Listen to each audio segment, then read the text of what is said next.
Hello, and welcome to you all. My name is Simone Roche. I'm the founder of Northern Power Women in the Power Collective. I'm really thrilled that you could join us here today for this webinar in partnership with BNY Mellon, where we will be discussing the menopause, the impacts that it has on people's lives, how we can destigmatize this conversation in the workplace, and actually not just have a conversation that's in the next 45 minutes, but really kind of educate, inform, make you more curious, hopefully give you answers. So we really welcome your questions. Please do join in the conversation. We're using the hashtag #WeArePower and hashtag menopause. So what is the menopause? It is defined as when a person stops having periods. It's a natural part of aging that usually happens between 45 and 55 years old. And it has often been considered as a taboo topic. However, in order to create more inclusive workplaces for everyone, it's really important that we start talking. And that's what we love doing over here at Northern Power Women, is enabling spaces to have these conversations. Whether you're here because you are experiencing menopause or whether you want to be more informed when supporting or talking to colleagues or talking to your husband, wife, aunt, uncle, mum, thank you so much for joining. And like I say, please do drop your questions, be curious and join in the conversation. Menopausal symptoms, whether it's difficulty sleeping, problems with concentration, night sweats or changes in mood, can be really challenging to cope with. And it's a flashback to 12 months ago, being at a meeting over in Manchester and having a conversation with one of our brilliant Northern Power women. And I thought it was stress. I thought I was just tired. I thought I was just doing too much and on close to burnout. And actually she just went, "Simone, you're perimenopausal." And I'm like, what even is that? And I wasn't educated myself. And so I went away, and I didn't want to be Google doctor, but I went out and tried to kind of research and find out, because a recent survey from the Menopause Hub in Ireland found that 80% of women say that they are or were unprepared for menopause, and 66% say they knew nothing or very little about the menopause beforehand. I'm one of those statistics, and I know I'm not on my own on the call today. And we want to use the knowledge that we have to chat today about a number of aspects that come with menopause, and ultimately show that you are not alone, and there is support, and there is great research, and there's great conversations happening out there. So together we can prevent those impacted by menopause from leaving the workforce prematurely, because that's something that we are seeing in droves. So when we talk about those who are going through the menopause, we are including trans men and non-binary people in the conversation. The experience of menopause will be different for everyone, but we want to talk today about how we enable those who are impacted to thrive in the workplace.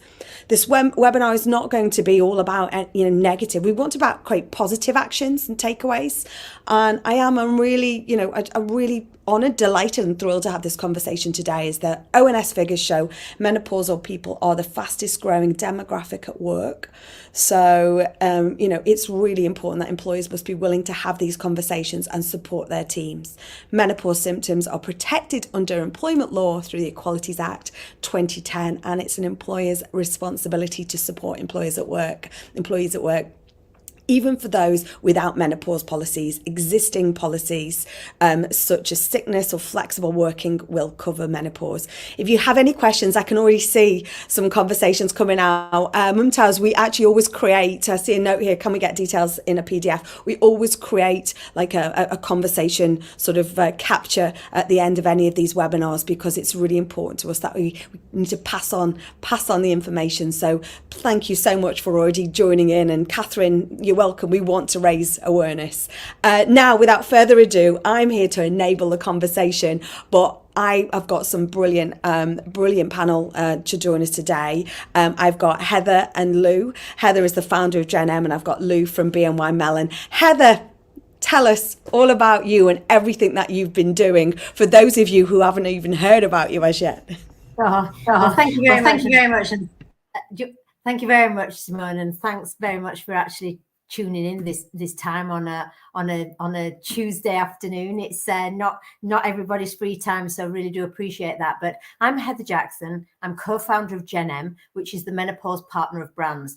We brought together 70 plus of the biggest brands in the UK and world to actually unite to not only pledge and commit to serve and support the menopause better, but also raise the awareness of menopause as well. Because like Simone said, you know, most people don't know all the symptoms. And rather than introduce myself to you, I'd like to say there's 48 symptoms of menopause, medical, credible, and clinical, and yet only most women, never mind men, can only name 3 to 5 of them. So before we even talk about workplace policies or how we can sue or how we can be supported by companies, actually we as women and anyone in menopause needs to understand it better, because if we don't normalize the conversation and support ourselves through menopause, how can we expect a company to support us? So I'm here today to talk to you about actually how, don't look at menopause as a workplace issue, look at it as a societal issue. Don't look at blaming anyone for it. We are where we are, and actually no one's got it right. Doctors haven't got it right. Companies haven't got it right. We as women haven't got it right. Never mind anything else. So let's all come together and work out what we need to do now to ensure that we don't just have a menopause. We have a great menopause, and we thrive in menopause because we are at the skills and top of our pinnacle of our careers. Our best skills, our best communications, our best contacts and networks, our best experience. We should be absolutely being worshipped right now. We should be a real gift to the economy and a gift to society. But unless we're thriving and being the best version of ourselves, we can't do that. And actually, we deserve better. Society owes it to us, and actually allow us to do better, and the rest of the world can thrive. And so that's me. Thank you very much. Very much. And you know, it's totally music to my ears, because we always talk about the positive. What is it that we can do? You know, we can talk about so many things that are negative and that we cannot do, but actually what we're here to do. And I'm so glad, Heather, you brought your energy and enthusiasm and passion about this, and the passion to do and the passion to can do, will do, because there's so many times we can just talk around things and it's a bit like, well, we just got to crack on and do. Actually, this is all about, you know, trying to make it easier. So thank you again. We've got some great comments coming in already. Kate, glad you're already feeling more hopeful. And I love what you're saying here. Finally, yes, we are owed this, Elizabeth Cameron. Thank you so much. Please do keep that coming. It's really great for us to hear. And over to you, Lou. Tell us about you and what this is, what this means to you. Okay, so menopause for me has been quite a scary time, and I think a lot of women can relate to that. I didn't at first realize that it was happening to me, but you know, within my workplace, because of the position that I hold, I found that it started to impact that situation that I was going through at work and how I was performing my role. I was questioning my capabilities and my abilities. So I think from my perspective, this conversation is so important, both, you know, internal to our workplace, but also external to our social communities, because, you know, families are also impacted by this. Husbands significantly impacted, or partners. So we have to be very aware of what, you know, the menopause is. And yes, it is a bit scary, but I have found a way through it, and I do feel much more positive about the whole situation. I'm embracing it now. I'm doing what I need to do. I'm taking all these steps and the activities, and, you know, doing everything that I possibly can to just get through this in the best way possible, but also to help people. And that to me is one of the elements of today, to have this conversation, because as you've said, it is a taboo subject, and you know, both internally and externally to work, it is a difficult conversation to have. And Luke, could I just add as well? Is it all right, Simone? There's obviously, you keep saying get through this. I don't want any woman to have to feel they have to get through this. This is a journey that we're going on, and I want people to embrace it in the future. I want younger women who are coming up to go, wow, I'm going to be hitting my perimenopausal years soon, and I'm prepared for them now, and I'm going to not just get through it. I'm going to absolutely deliver it 100% and be the great version of myself through it. Because let's just remind ourselves, you wouldn't get up and run a marathon in a pair of slippers without any training. Now, the menopause is the biggest marathon any woman is ever going to enter, and anyone else who is entering into menopause. And actually, you need the right kit. You need the right training. You need the right group of people around you to have experienced it. You need the right food. You need the right nutrition, and you possibly need the right medical side of it as well. But what we want to do with companies like yourself and our collective and society is actually remember, We didn't go to the doctors to find out about about puberty. We learned from society. We were going to be spotty. We were going to be, melodramatic. We were going to be monosyllabic and slam the doors and everything else. But we were going to be supported by our parents and our family and everything to get us through this. We need to actually support ourselves through menopause and look to the doctors when we need it, but we need to be better equipped. And I completely agree with you. I'm one of those 53-year-old angry perimenopausal women, but I'm angry at myself because I've controlled my life completely when I've had my kids, when I've run my businesses, when I've pushed for building the world's first gender balanced leadership conference, supporting 30,000 women in my previous business through talent programs in middle management. But I actually got side knocked by the perimenopause. I'd cashed in. I'd got my 2 kids left home for all the right reasons. I was going to be Thelma and Louise. I was going to swing from the chandeliers. I was going to have my me time, Kilimanjaro, Base Camp Everest. Here I was coming. And I was knocked for 6 by the perimenopause, back to Simone, just how she was feeling. And that's not right. We shouldn't be knocked up when we've prepared ourselves for everything else in our lives. We shouldn't allow the menopause to knock us out sideways. And so for me, this is actually really bringing up that preparation, encouraging ourselves to understand it better, supporting one another, but not in any way looking at, I'm going to get through this. It's actually, let's bring it on. Let's embrace it, because if we look at it positively and get better prepared, our experience of it has to be better. So Simone, back over to you.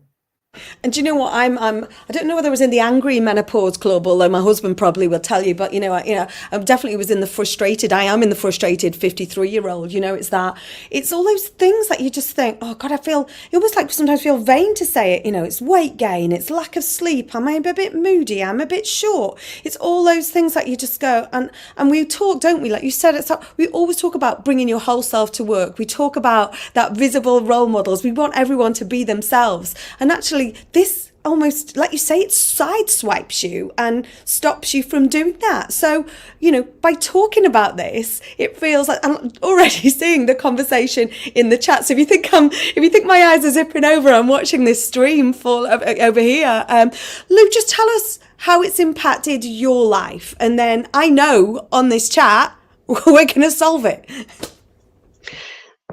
So I think from a perspective of me as an individual, I found it very difficult to understand what was happening. I knew that the menopause was coming because I'd done all my research, I'd read the books and so on, but I wasn't equipped for it. I wasn't ready for what it was actually going to do. And when I started with the hot flushes, the memory loss, I started thinking, oh, I'm just getting old. Instead of thinking, it was perimenopausal. But for me, I think what I've done since it started, and because it started at the beginning of COVID, that's when I was kind of diagnosed with perimenopausal.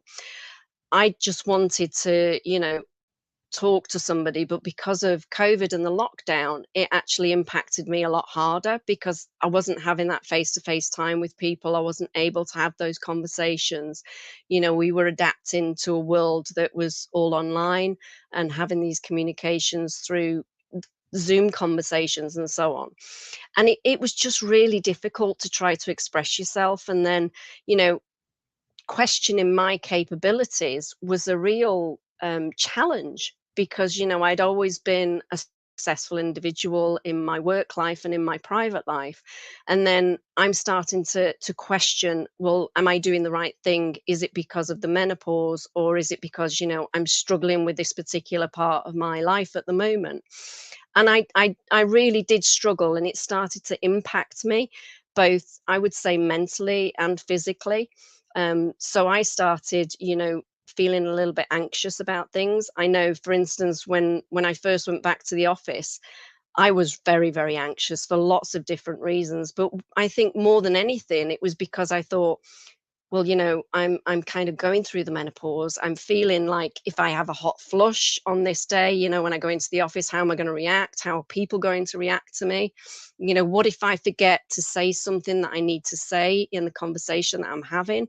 And I started addressing it by, writing everything down to remind myself so that I could have little prompts to say the things that I needed to say. But I think it's just it becomes all consuming, and it certainly did for me. But I've now got to a point where I've accepted it, I've embraced it. I'm actually now dealing with it very well. I suppose, whether that's the right way to look at it, I'm not.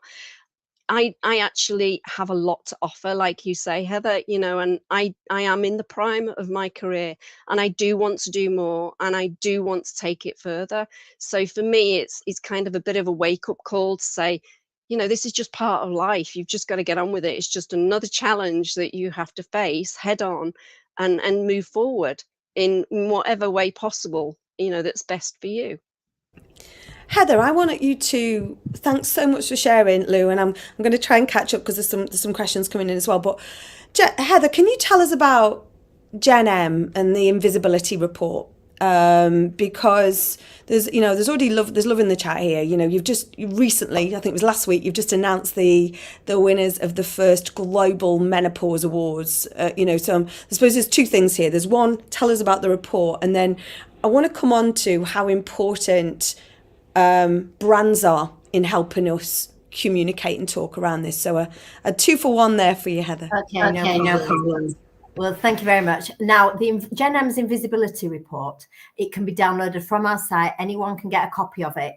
It was the foundation of what ignited us to deliver Gen M as a business, because our Invisibility Report basically was 2 perimenopausal women, myself and co-founder, recognizing we felt let down by brands when we realized we were in perimenopause. We wanted to find support from, whether it be clothing, whether it be bedding, whether it be makeup that wouldn't run down my face when I was having a hot flush.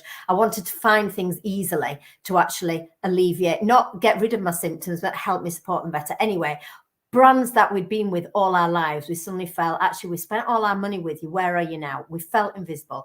But we also felt that actually menopause, like vegan, if I just say it now, vegan is 4% of the UK market. And you look at how much money you spent on signposting, marketing, comms, even consumer experience, because you wouldn't put a vegan counter next to a meat counter. You just wouldn't do it. You'd think about the feelings of them. 20% of the population are menopausal. Where's our signposting? Where's our comms? Where's our marketing to us? Where's our helping us have a better consumer experience? You go into any store and look for some menopause products or even femcare products, and you're looking in the darkest depths of Peru. Now, if a company knew that you were overwrought, you're sleep deprived, you're anxious, you might have brain fog, my God, should have it as the Belisha beacon at the front of the store, because they really don't want a menopausal woman in the store for too long. But actually, that's because they don't understand us at this moment. So we decided that we'd do a report that actually said, is it just Sam and I who are feeling like this, or does the whole world of menopausal women feel it? Well, we released a report, 3,500 women, 97% that they felt that brands and organizations could do more for us.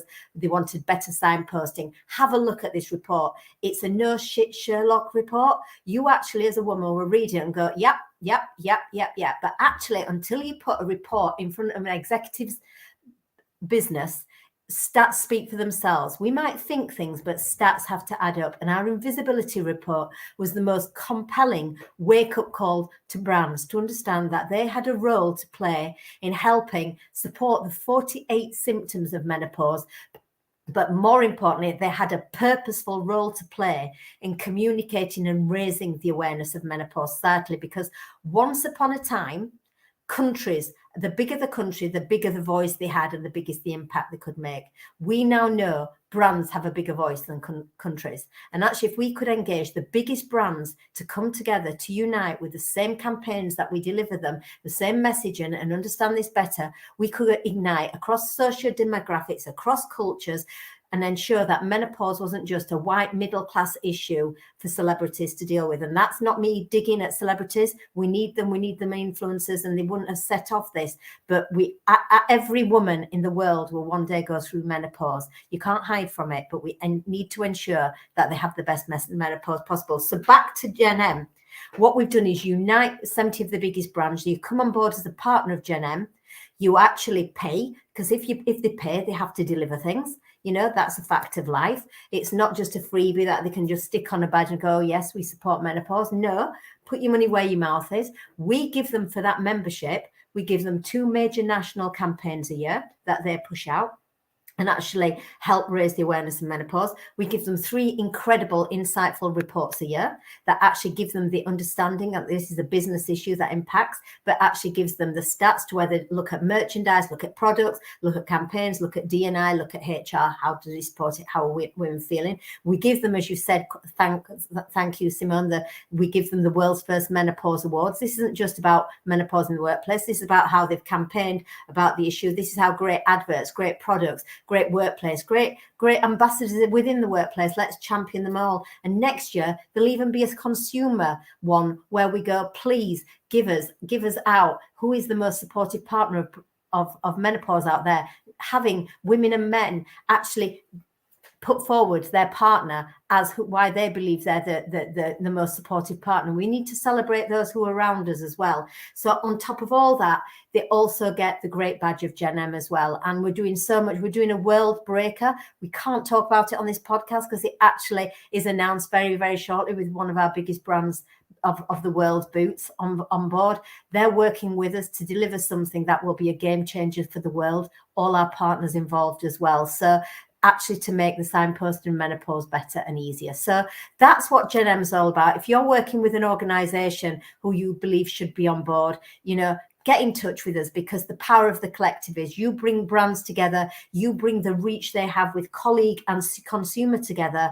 You said that we couldn't have 45 minutes to change the menopause. 45 minutes would make little impact. I disagree with you, Simone, because actually put all these power of the brands together, we can get menopause done, deal and sorted within a week if we really got it sorted, and we could move on to more serious issues in the world, because we actually need to actually ensure that we can thrive, the world thrives, we get on with that, then give us some real problems that we as women can sort out whilst we're feeling good.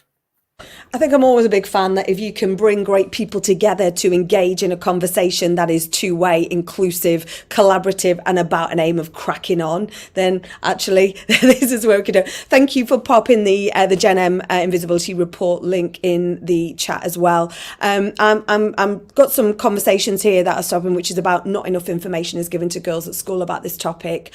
I couldn't agree more. You end up guessing, but whose responsibility is this? Whose responsibility is to communicate this and to share this? Lou.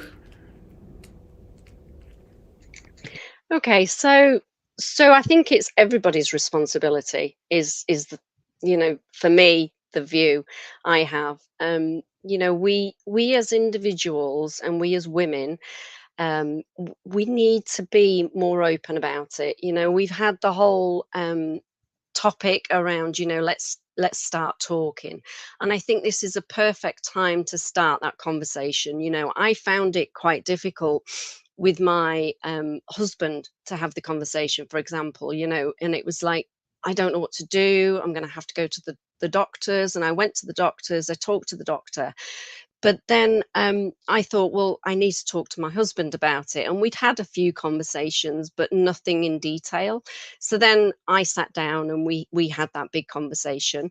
And I explained it all to him, said what was coming. And he said, well, I kind of know about it, but not a lot. So you'll have to help me along the way, which was fantastic, because he has been an absolute rock for me throughout this period of time. And then thinking about work, my line manager is male. And, I was really struggling with how I would have that conversation, because I didn't know how much of the menopause he knew about and, how he would react.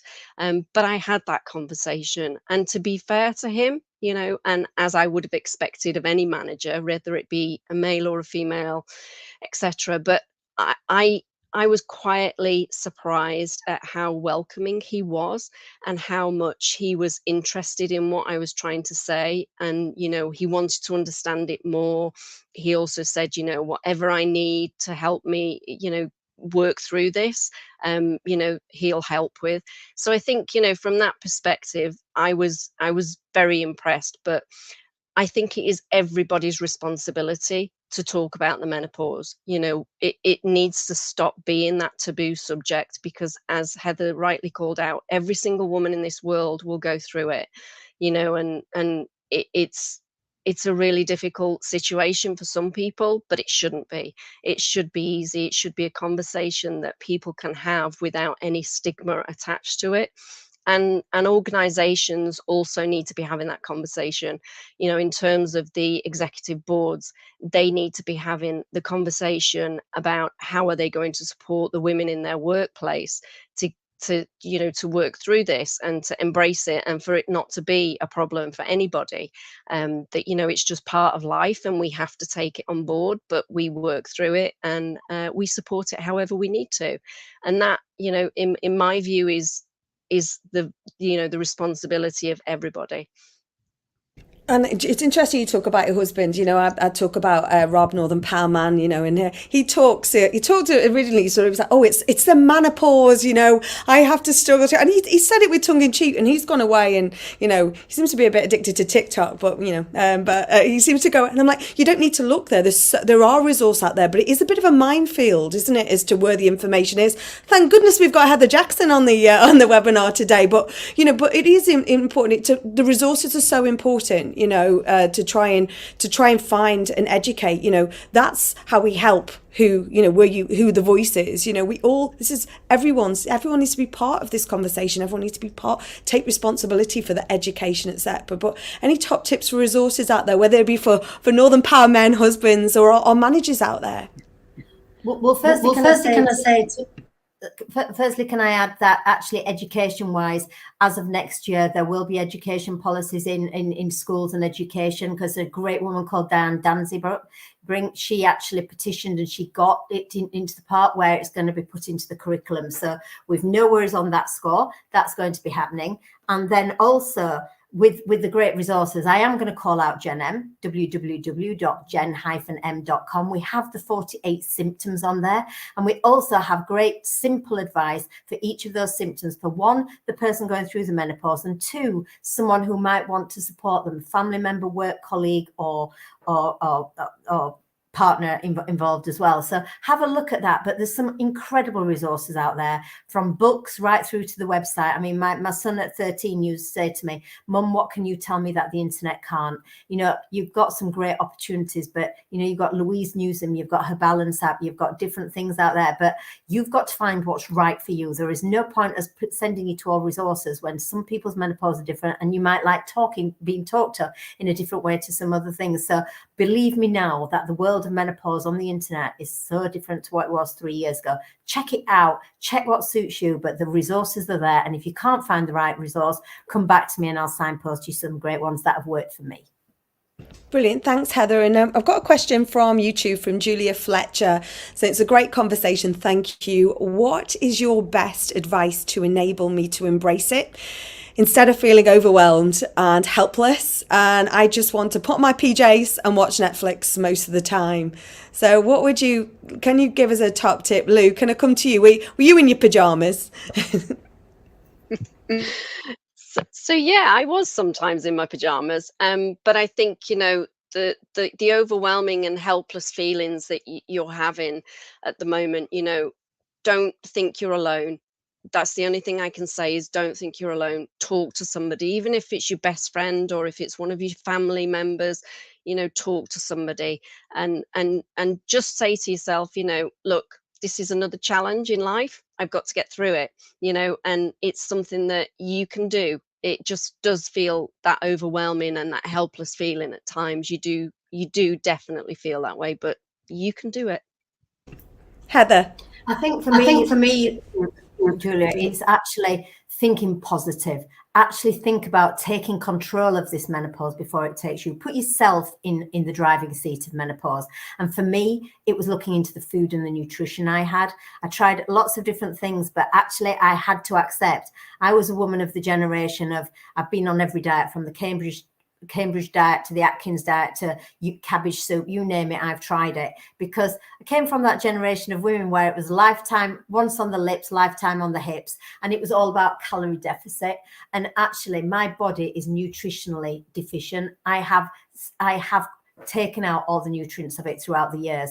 And actually, when you're in perimenopause or menopause, you need to be your healthiest side, and actually putting in the ingredients that will make you thrive. So eating the right omegas that will give you your brain back, actually giving you your energy back. So if you are feeling overwhelmed and helpless, if it, like I say, not everyone's menopause is the same, but actually looking to my nutrition and my vitamins and my supplements were a big enabler, because as you said, it's overwhelming, the thought of the whole journey. But if you take it a step by step and make your menopause a little bit better each day than it was yesterday, that's the way to go. So look to your food, look to your nutrition, then look to treating yourself something that actually if you are having hot sweats, that you're going to have a sleepless night and then you feel overwhelmed, go and buy yourself some climate control bedding. I can't tell you what a difference it makes to actually your experience of your sleep. You don't wake up shivering, you have your hot sweat, but actually it's wicked. These are little things that can make a difference to how you experience. So take on one problem that you've got or one feeling that you're having and look to make that a bit better,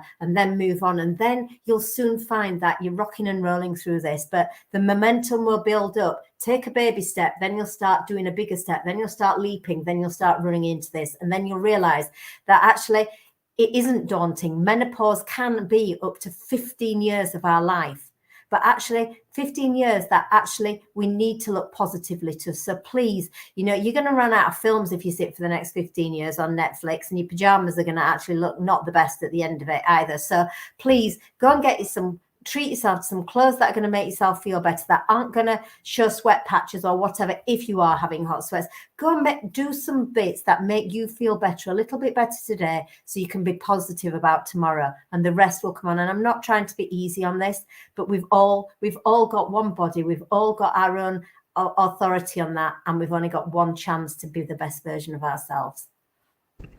And this is the whole going back to this, you're not alone. So if you signed up for today's webinar by the Power platform, we are power.net, you'll be able to see all the attendees on there. So feel free to just connect, join in sometimes, or whether you found each other on LinkedIn, but please do just keep the conversation going. We've got a question here for you, Heather, Heather, do you take into account the different experience of Black women also? And this is really interesting. We've just launched an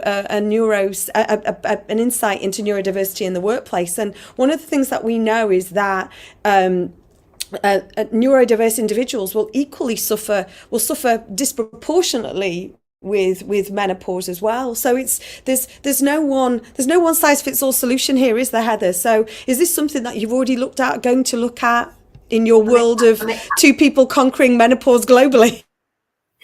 Elizabeth, it's a very fine question, and it's the right one to ask. As I said, menopause impacts every woman, whatever nationality, culture, religion, everything in there. So yes, we do take into account of it, and working with the biggest brands in the world, we really have that ability to understand it, because actually many different cultures of menopause have different experiences. Many Black women enter menopause earlier and have stronger experience of some symptoms much more than others. And so again, we have to have that understanding, but it's not just about ethnicity we need to take account of, it's socio-demographics as well, because there is a big need for understanding of the social demographics, never more than right now at this moment in time, as the UK are going to hit another recession.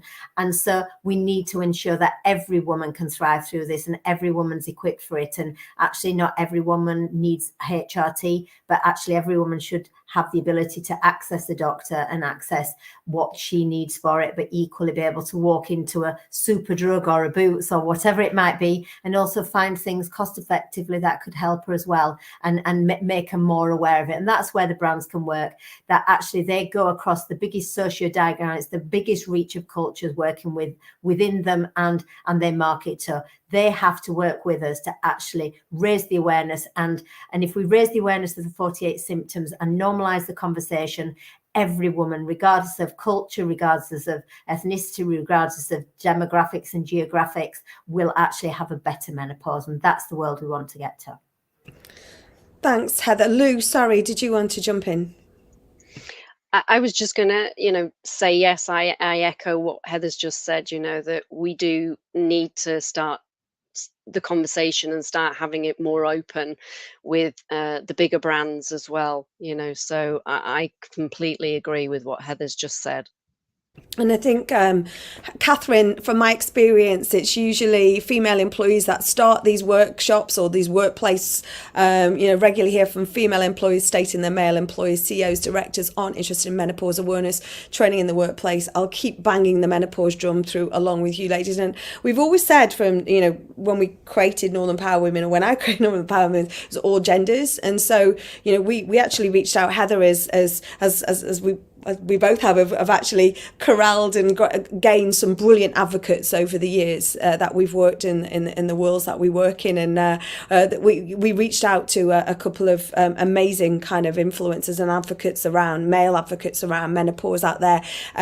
But actually, there was an availability issue, because I don't know what's happened in September. It seems to have swiped everyone's diary time. So thank you all for joining us. But there was such a lot of support out there. We just couldn't make the diaries work. And equally, I'm glad actually, because there's enough conversation with two of my amazing panelists here today.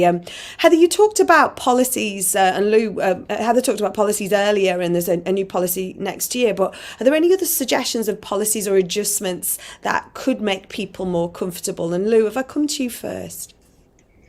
Okay, so within BNY Mellon, we're actually, we've done some specialists have come into the offices and done webinars with our employees, and we've also done menopause cafes. We're also looking at the moment into writing a policy up for BNY Mellon Global to ensure that menopause is not something that is ignored and pushed to the side, and that it's proactive. We embrace it. We make sure that women are supported through it as required, however that might be for each individual. So I think there are lots of things that can be done. I mean, the previous comment about it does seem to be the women that bang the drum, because it's that cohort predominantly that are affected by it. So I think if we can encourage more of a diverse group to participate in banging that drum, to make sure that people are aware of what menopause is and how it can affect people, but it's okay. It's just, everything's just okay. You don't have to be embarrassed by it, or think that it's something you can't talk about. We have to start the conversation. Can I add to that, Simone? Absolutely agree with everything that Lou said there. But actually, what I'd really like to add to this as well, that is, it's about, you talk about any suggestions for policies or adjustments. My best suggestion is to actually bring the conversation to a business level inside an organization, show the impact it can make on the pound, the menopausal pound, lost or gained, for either losing employees or losing consumers, and not talking to them in the right way, to your consumer, to your client, to your services that you're offering. So bringing it in as a business issue gives it a real respectability inside the business to actually have a belief in and actually all come together on, whether that be from comms, from marketing, for PR, HR, D&I, wellness, the whole merchandise, signposting, everything has to come together. And the more people we bring together as a working party to understand it and have their role to play, the better we do it. Now, we've been talking to a heck of a lot of really great men out there who are engaged in this, executives in companies and things. But actually, we've also, one of the biggest campaigns we did was last March, prior to the one that we're doing this October. And it was a man who led it, a man who had been seriously impacted by menopause, because actually back into COVID and loose COVID times, his wife worked at Sainsbury's lived in a semi-detached house. She went part-time at Sainsbury's. He had his own work he did, but they were just a normal family living a normal existence and just getting through their lives in the way that they chose to live it. And he knew she was in menopause because she had hot sweats, he said, but that was as far as they'd ever gone on a conversation. Then she started to have mild anxiety. And so he went with her to the doctors, and they both agreed that it was actually because of COVID, that she was on the front line at Sainsbury's and it was giving her anxiety. So they thought that they'd just monitor it for a while. Anyway, 3 weeks later, this woman had committed suicide and taken her own life. And obviously David Salmon, the man involved, was absolutely bereft. He didn't know what to do. This had sidewiped him completely. 3 months later, his family are watching Look North and listening to a mini documentary on menopause. And he absolutely realized that his wife had been suffering so much more than hot sweats. She'd been suffering so much more, but unbeknown to him.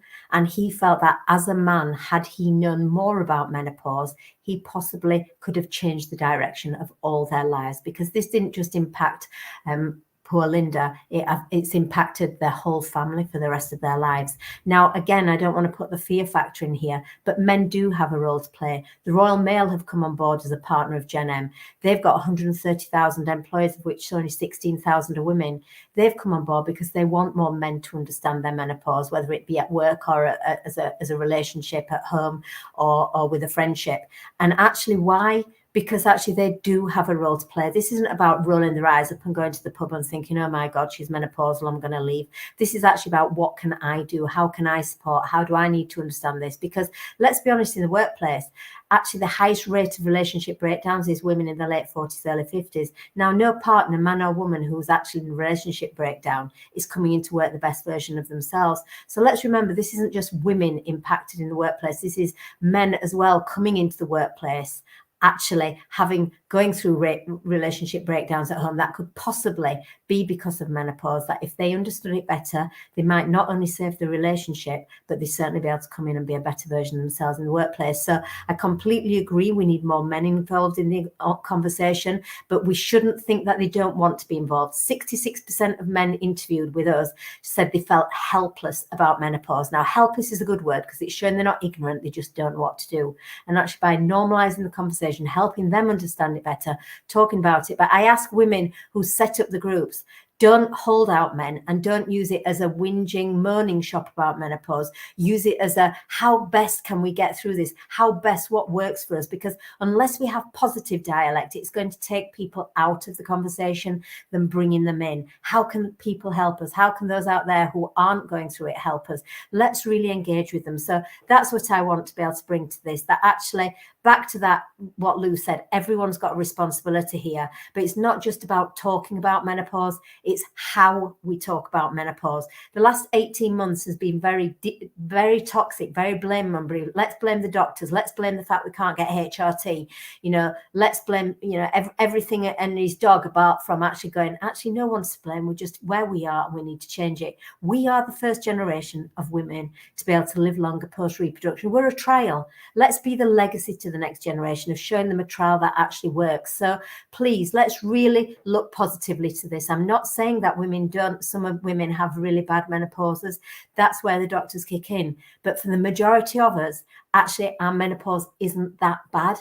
But actually, not that bad in a 21st century world suggests it could be better. And let's make our menopause better for everybody. So I hope that's answered your question. And I'm really sorry for taking up so much of your time there. And we'll go back to the other questions. Heather, thank you. And that is so tragic, David and Linda, just awful. And I think one of my takeaways today is 48 symptoms. I hadn't realised there was 48 symptoms. And that was one of the questions, I think, right at the start in the chat.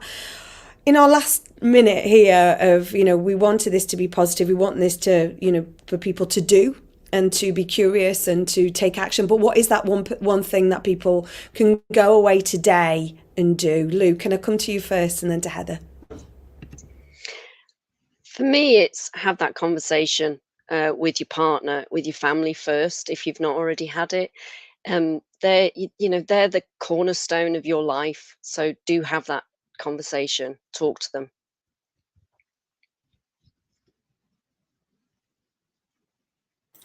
And if you're not the person in menopause and you're actually a person on here who hasn't been in menopause, isn't yet going through it, be the person that actually helps make the change happen. We've all got Facebook, we've all got LinkedIn, we've all got all the different social medias. Promote menopause. Menopause month is October. World Menopause Day is the 18th of October. If you only do one thing, share out the Gen M symptoms page on World Menopause Day. Show the world there's 48 symptoms to be aware of. Show the world that actually if you're not going through menopause and you're a woman, you will one day have some of these 48 symptoms. And if you're not a woman or someone in trans who may be going through the menopause, actually look to these symptoms and recognize that the other half of the population at any one time could be having any of these, and understand them, support them, and actually give positive ways to supporting them, not just get yourself down to the doctors and get yourself sorted. There's no one way to solve your menopause, but actually there isn't one silver bullet. It's a holistic journey, and we need to ensure that, one, we're all prepared, and one, we're all educated on this, and every one of us has that ability to be the educator rather than the educated. So thank you very much for your time today. A massive thank you, Heather. A massive thank you, Lou. Thanks to all of you who've been so active in the chat. Thank you if you've been so collaborative and empathetic in the chat. And if you're catching up on this, thank you so much for joining in the conversation. Please do keep the conversation going. We are more and hashtag menopause at North Power Women and at Northern Power Women and all our other socials. I hope you've learned as much as I have. I hope you feel like you're not alone. I hope you feel like you can do something. We'll be producing a summary of the webinar, which will be on our socials very shortly, in a newsletter, so please keep your eyes peeled. We will have this will be on video, for please share. Like Heather said, like Lou said, we can all do something. Thank you BNY Mellon, for enabling us to have these conversations. We've worked in partnership with BNY over the last 3 years, and they're an organisation that's not afraid to have these conversations to enable their colleagues and teams to thrive, which is what Heather's ambition was at the start of this. Let us thrive through this. I do hope you find today's session useful. Tell your friends, please share, tell the men in your life too. We will see you again soon, and thank you so much to all of you out there. Thank you.